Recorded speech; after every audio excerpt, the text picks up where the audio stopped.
khô ít ya lung la dai nahi mol pho dia ki gel hi il na Christian in kho hi e pathin na gen thei na a he lung dong lung khang ding in Giêsu ei phal boy ye an lang hangin pakai songin se in na lung kham na zau se ama chunga sep lai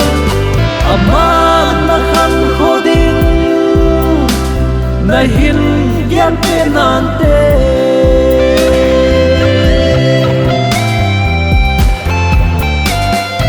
o kata sa kalung thim la dai the hi jisun nang na pui lo le oi nan na lun khum the hi jing zong le Pathen igal zona Izakai heso a Aman na puinante Anin lang hangin Pakai sungin sehin Nalung kham na zau se Ama chunga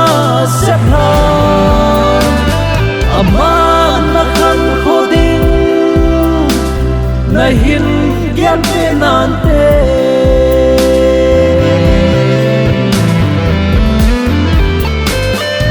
O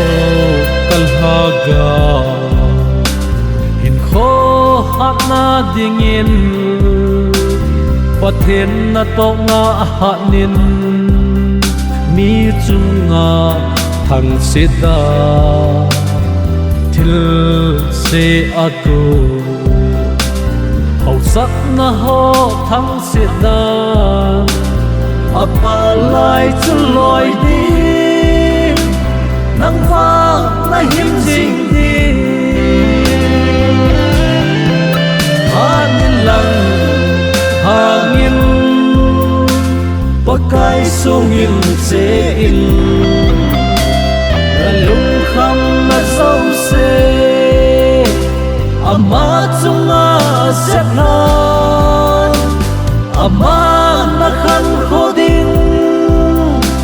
na hin gian pe nan te